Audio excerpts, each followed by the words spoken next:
Iya es teh cangkeme iki lho.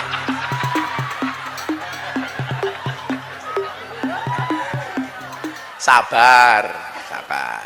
Pokoknya nganu, lah ngombe es teh, tolong gulanya jangan diaduk supaya manisnya di akhir. Karena kalau manisnya di awal sudah biasa, kayak cangkeme calon bupati. Iya.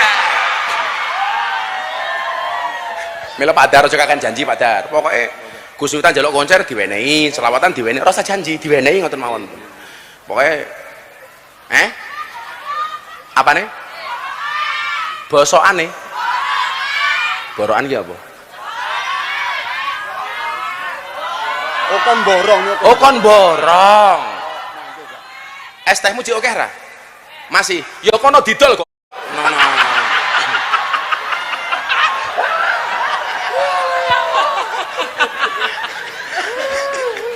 Dolen dhisik, engko lak rong payu wis takdir.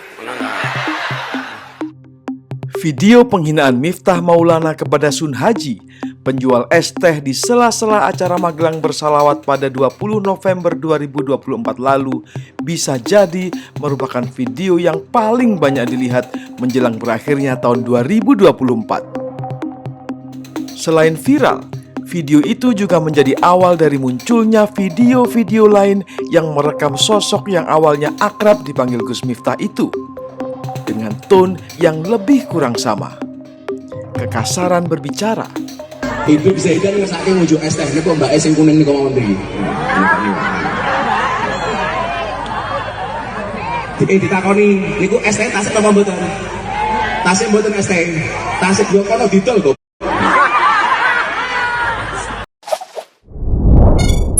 Kalau niku bersyukur Budayati elek. Mila dadi sinden. Layu dadi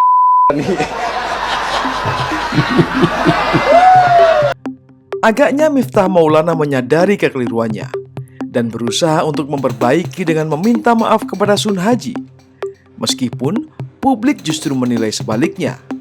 Puncaknya ditutup dengan pengunduran diri Miftah dari posisinya sebagai utusan khusus Presiden bidang kerukunan beragama dan pembinaan sarana keagamaan. Bahkan Presiden Prabowo pun memuji langkah ini.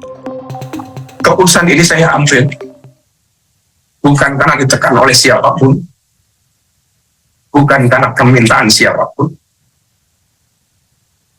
tapi semata-mata keputusan ini saya ambil karena rasa cinta, hormat, dan tanggung jawab saya sangat mendalam pada Bapak Presiden Prabowo Subianto serta seluruh masyarakat Indonesia. Keputusan ini bukanlah sebuah akhir ataupun langkah mundur, melainkan langkah awal untuk terus berkontribusi kepada bangsa dan negara dengan cara yang lebih luas dan beragam. Saat penyampaian sikap tadi Gus Miftah terlihat terharu, itu kenapa Gus yang membuat? Yang membuat saya terharu bukan saya kehilangan jabatan, bahwa kepercayaan Pak Prabowo kepada saya sangat besar. Gus ini kan terus video lama Gus juga viral yang dengan Yati Esri. Gus mungkin itu ada. monggo saja. Itu saya bisa berbuat apa? Video sekian tahun yang lalu kembali diunggah. Insya Allah hubungan saya dengan beliau terbaik. Kalau toh kemudian itu diambil, diviralkan kembali, ya saya bisa berbuat apa?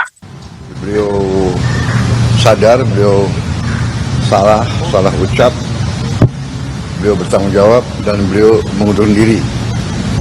Saya kira kita hargai sikap kesatria itu. Saya kenal beliau, ya mungkin karena beliau memang bergaul dan sering berceramah di kalangan bawah. Mungkin bahasa beliau niatnya bukan niat jahat, bukan niat menghina, tapi terlepas mungkin ya salah ucap. Di balik itu semua, apa pelajaran yang bisa diambil dari Esteh dan Miftah Maulana ini?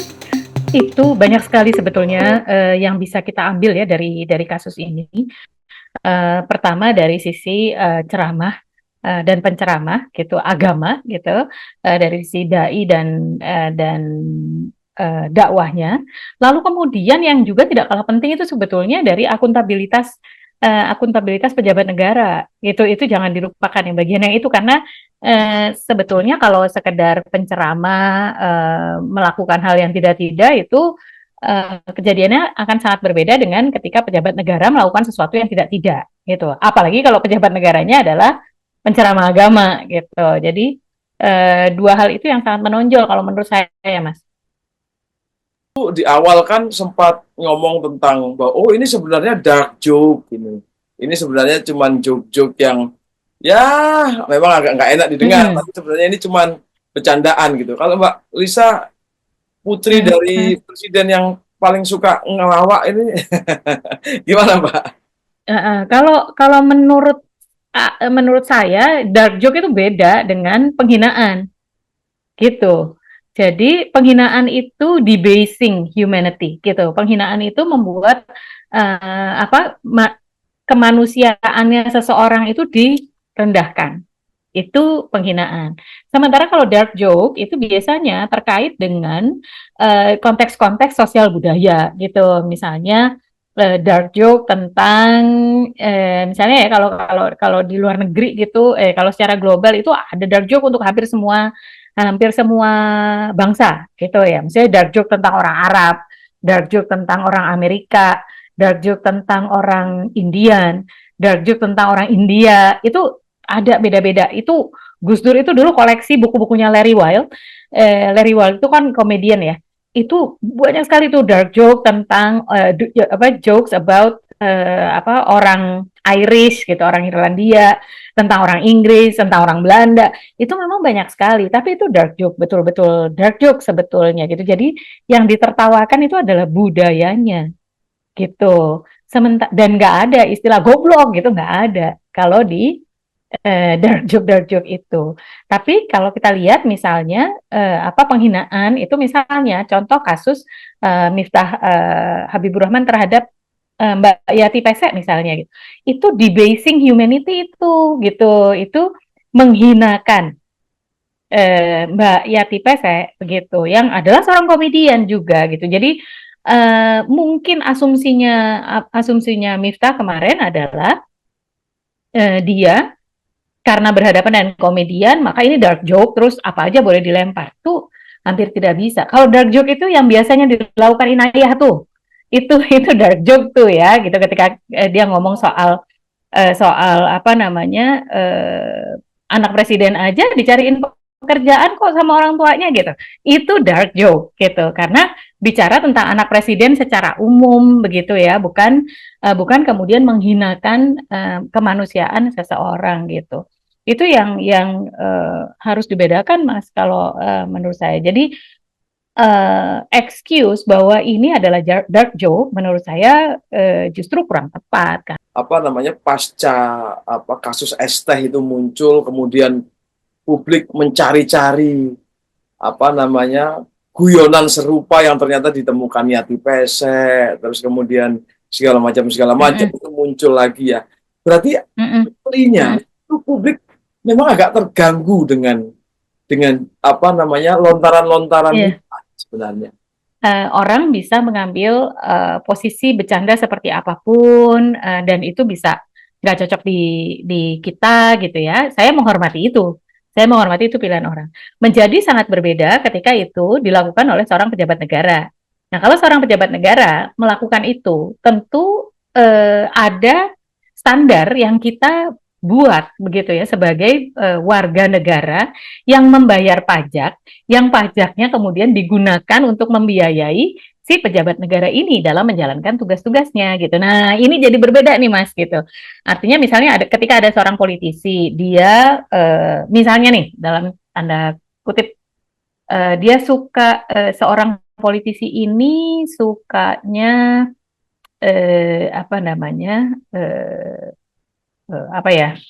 sukanya beli bawa barang-barang mewah gitu ya misalnya. Saya bisa jadi kan tidak selaras ya dengan nilai itu. Tapi buat saya ya sudah itu pilihan dia begitu kan. Tapi ketika dia menjadi pejabat negara lalu kemudian dia korupsi uangnya untuk dijadikan barang-barang mewah. Lah itu hal yang berbeda gitu. Itu sama juga dengan terhadap Miftah Habibur Rahman ini gitu. Oke, tapi kan kita tahu bahwa dalam video itu tampak ada pihak lain di kanan kiri yang kita kenal ternyata juga bukan orang sembarangan gitu, juga ikut misalnya merespon, tertawa segala macam. Ternyata apakah ini karena apa ya? Ketika itu atmosfernya memang atmosfer bercandaan atau seperti apa gitu. Dan ketika ini sudah rame mungkin ada kesadaran, oh iya ini ternyata too much. Nah, misalnya gitu. Itu ada banyak, kita meninjaunya bisa dari segala jurusan tuh gitu. Secara psikologis ada yang namanya fasilitasi sosial, artinya sebagian besar orang itu tidak punya kecenderungan untuk kompromi aja gitu, kompromis aja gitu. Misalnya di atas panggung ada yang bercanda, ya dia tidak akan cukup nyaman untuk kemudian menghentikan itu atau memprotes. Paling banter ya dia diem begitu kan ya. Sama ketika ada ceramah agama, terus ceramah agamanya menjelek-jelekkan agama orang lain. Kan banyak yang jemaah yang mendengarkan itu mungkin akan berpikir, wah nggak cocok nih gitu. Tapi pertanyaannya apakah dia akan tetap di situ atau dia akan keluar atau dia akan menghentikan khutbahnya atau apa, kan itu hal yang berbeda gitu. Nah jadi bisa saja kemungkinan tidak nyaman, tapi juga tidak bisa mengekspresikan itu karena kompromi sosial tadi itu. Yang menarik juga ternyata respon dari publik itu agak berbeda ketika Gus Miftah atau Miftah ini meminta maaf gitu. Biasanya kalau publik di Indonesia ketika orangnya sudah meminta maaf itu kan selesai gitu, mereda. Tapi ketika ini kan meminta maaf tapi gesturnya diulas di mana-mana, cara merangkulnya segala macam. Jadi kok bisa publik itu geramnya begitu rupa ya Mbak ya? Gini Mas, saya jadi teringat satu teori yang saya paling sering gunakan ya, kalau untuk urusan kepercayaan di ruang publik begitu. Jadi kalau kepercayaan itu kan dibangun di atas 4 hal ya Mas. 1, integritas. 2, itikat. 3, kemampuan. Yang keempat itu adalah rekam jejak selama ini gitu, yang direkam oleh publik selama ini. Kalau kemampuan itu misalnya kemampuan bicara, kemampuan manajemen, yang kayak gitu-gitulah, itu akan sangat menjadi salah satu faktor. Kalau itikat, pertanyaannya adalah untuk apa sih dia melakukan ini? Dia dapat untung apa? Dia dapat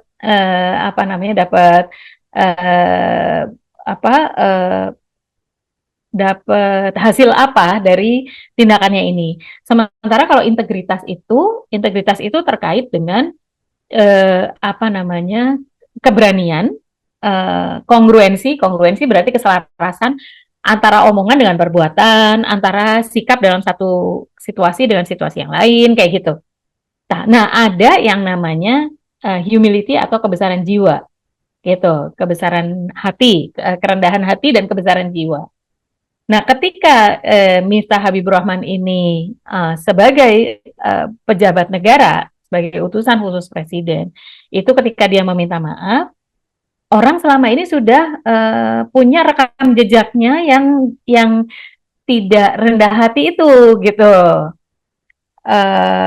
Orang tidak langsung percaya, tapi itu akan nanti dibuktikan oleh waktu. Apakah Miftah Habibur Rahman akan berubah dalam dakwah-dakwah selanjutnya? Apakah dia benar-benar mengambil pelajaran dari sini? Itu masih nanti. Kalau saat ini posisinya adalah karena ada perjalanan sebelumnya ini loh, gitu. Ini Miftah sudah mundur. Miftah sudah mundur. Menurut Mbak Lisa ini too much atau memang hukuman yang setimpal dengan mundurnya Miftah dan apa yang bisa dilakukan? Sebetulnya kalau menurut saya memang enggak setimpal ya, tidak sepadan antara pelanggaran etika yang dilakukan dengan dengan mundur dari jabatan tersebut. Tetapi sekali lagi ini kan pertaruhannya jauh lebih besar ya, konteksnya jauh lebih besar. Miftah Habibur Rahman tidak hanya bisa dilihat dari dia secara pribadi gitu. Misalnya dia ketua organisasi Islam, terus dia karena situasi ini dia mundur dari organisasinya, itu orang tidak akan mempersoalkan, atau dia tidak mundur tidak akan mempersoalkan. Tapi karena dia adalah utusan khusus presiden yang itu direct langsung, berarti kan dia benar-benar mewakili wajah presiden dalam konteks yang ditugaskan, diembankan gitu. Sehingga kemudian karena utusan khusus urusan agama gitu, walaupun ya itu kerukunan, tetapi karena terkait dengan agama, sehingga memang ini sudah menurut saya itu pilihan yang lebih baik begitu, karena masalah etika dalam konteks agama itu berat sekali. Humor tuh sesuatu yang sifatnya netral sebenarnya, tapi dia punya kemelekatan. Orang melihat sosok pendakwah, maka kemelekatan dari pendakwah itu adalah bicara tentang humor, bicara tentang moral, bicara tentang etika. Sehingga humor yang diharapkan dari para pendakwah di agama manapun adalah humor yang tetap menjaga moral, berkaitan dengan etika. Kalau itu diucapkan oleh pelawak, apalagi pelawak profesional yang bisa kemudian mentwist balik pernyataan-pernyataan itu, biasa buat mereka. Dalam kasus ini orang melihat Miftah ini kemelekatannya dua lagi. Dia pendakwah, harusnya humornya erat dengan dunia dakwahnya, dan begitu bicara humor yang erat dengan dunia dakwah, tidak boleh jenis humor yang superior. Superior dalam artian dia jangan merasa diri superior dan yang dia hajar orang kecil, rakyat kecil, orang yang tidak berdaya, orang yang tidak mampu. Justru dia harus menyuarakan sebagai pendakwah, membicarakan sesuatu yang lebih besar tentang bagaimana supaya ada keadilan di negeri ini. Yang dia kritik malah yang lebih di atasnya tuh. Ayo pemerintah peduli sama rakyatnya, lalu dia membuat sesuatu yang lucu. Dia justru adalah harapan orang kecil untuk menyuarakan orang kecil tersebut. Moralnya. Dalam kasus ini justru yang terjadi terbalik. Superioritas itu dia perlihatkan dengan menyebut orang yang mungkin kalau dalam skop yang kecil pertemanan itu hal yang biasa. Olok-olok yang sangat orang Surabaya, orang Makassar. Saya misalnya bertemu dengan Kawan komunitas Mas Sujiwo Tejo. Ketika berdua apa? Janco-jancoan. Iya kan? Ini kita publik ya. ini kita bener atau enggak? Kalian biasa gitu kan. Tapi ketika kami sudah berdua duduk di depan layar televisi di acara yang ada di TV mainstream yang nuansanya, kemelekatannya bicara tentang politik, tentang sosiologis, atmosfernya udah nggak bisa saya bicara seperti itu. Karena yang saya hadapi hari itu bukan cuma saya berdua bukan berdua Sujiwo Tejo, bukan di komunitas yang membolehkan hal-hal yang sifatnya sangat khusus itu, yang kita semua sepakati bersama sebagai bercandaan. Belum tentu yang lain menangkapnya sebagai bercandaan. Jadi ada kesepakatan dulu. salah tempat, salah waktu. Kalau itu tetap humor nggak sih kan sebenarnya? Tetap humor dalam bahwa itu dark, sesuatu yang sarkas, tetapi tidak boleh dibawakan orang dengan kemelekatan sebagai orang yang sangat kontradiksi kalau menyampaikan itu. Iya. Saya kasih yang paling konkret aja lah. Dulu mungkin nggak ada beban untuk itu dan melakukan jokes yang sifatnya fisik. Mas Komeng nggak, biasa aja. Karena waktu itu dia adalah komedian profesional. Iya. Sekarang orang seperti Mas Komeng harus mulai hati-hati. Iya. Dia udah senator. Harapan publik pada dia bukan semata-mata sebagai komedian, tapi kamu wakil rakyat, senatornya Jawa Barat yang sekarang duduk di parlemen, di DPD, dan harus memperlihatkan kemelekatanmu sebagai senator. Humormu pun diharapkan humor seperti humornya senator. dalam kasusnya Miftah ini dia adalah pejabat publik, pendakwah dan pejabat publik. Makanya ketika peristiwa dia melakukan sesuatu yang sangat sarkas dan kasar terhadap Yati Pesek dulu, Bu Yati, orang seperti belum menghiraukan tuh, belum ngeh, nggak peduli ya. belum ngeh. Pertama karena belum ada ikutan kasusnya, yang kedua dia bukan pejabat publik hari itu.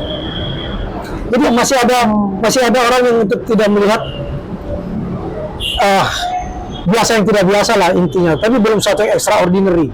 Tapi kalau itu dilakukan oleh pejabat publik yang harusnya melindungi orang kecil, tidak boleh menampilkan humor yang sifatnya superior, merendahkan orang yang berada di bawahnya, udah mulai masalah tuh. Kita punya humorolog Cahaya Suprana.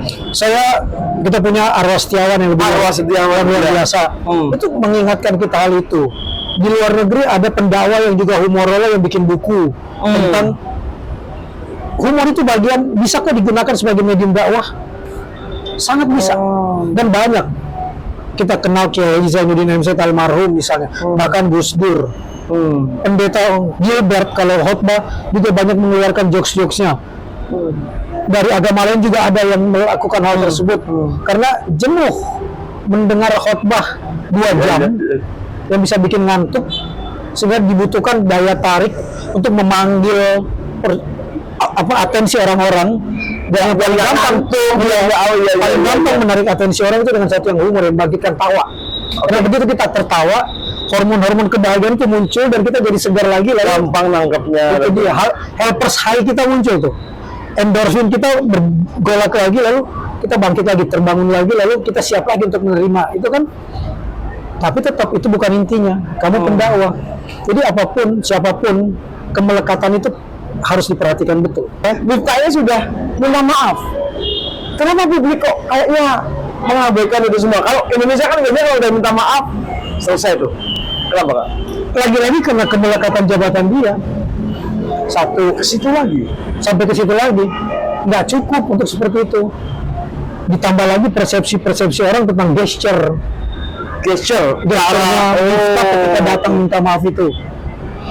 Teman saya ada yang mengatakan kalau memang tulus minta maaf, kenapa harus kemudian dimunculkan di ruang publik dengan datangin dia lalu memberikan sesuatu? Belum tentu loh dengan imbalan akan saya umrohkan, akan saya apakan itu selesai. Kalau gesture kamu, tadi ingat ya, kalau gesture kamu masih gesture superior yang muncul, merangkul seperti itu dan lain sebagainya, ini orang tua loh, lebih tua dari kamu loh. Kalau paling mau dramaturgi yang lebih tinggi dan orang akan lebih nerima walaupun itu drama misalnya, mau nggak dia cium tangan orang itu? Pasti akan lain persepsi orang dengan dirangkul sambil seperti mau dan seperti ditarik kayak gitu. Gesture itu pun masih memperlihatkan superioritas. Ini publik berani nggak orang seperti saya atau Pak Miftah itu membegitukan presiden misalnya? Ya nggak berani lah. Berarti ada soal superioritas kan? Iya. Ada soal superioritas di situ kan? Coba dia minta maaf tetap tidak dalam posisi sebagai orang yang superior. Datang minta maaf cium tangan. Maaf, betul-betul menguang ke orang ini. Tapi publik bisa baca itu ya.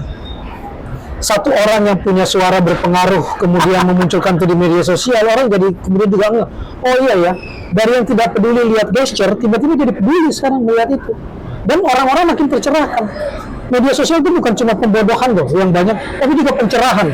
Sampai pada tingkat yang dari tidak tahu kita jadi tahu bahwa gesture itu juga menggambarkan tentang karakter seseorang. Oke, tapi kan bahkan misalnya Pak Prabowo sudah menegur, bahkan sekarang kan Miftah kan sudah mengundurkan diri segala macam. PBNU beberapa tokohnya juga ngomong gila apa segala macam. Ini masih belum cukup ya Kang ya? Enggak, karena ada orang-orang juga yang kemudian bisa menemukan hal-hal lain, seperti kemudian munculnya video-video yang sudah lama itu pun dimunculkan untuk mengatakan digging. Oh ternyata itu dia, ternyata ini karakter misalnya. Lalu kemudian ditanya kepada Pak Prabowo, katakanlah, Pak, nggak salah milih orang dengan karakter seperti ini. Kita berharap banyak loh pada Pak Prabowo.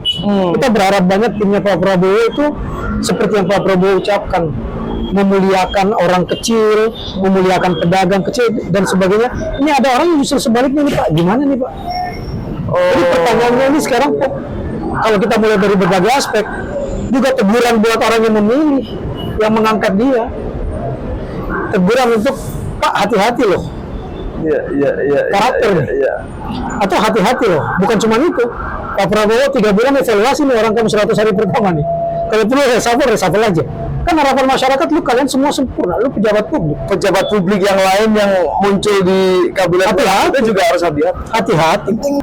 Harapan publik kepada pemerintahan baru dipasang begitu tinggi ekspektasinya. Nah, lo kita berharap Pak Prabowo memberikan warna baru. Pernyataan Pak Prabowo sudah memberikan harapan untuk menghormati orang dan lain sebagainya, memuliakan orang kecil. Tiba-tiba ada jubir yang mengatakan rakyat jelata.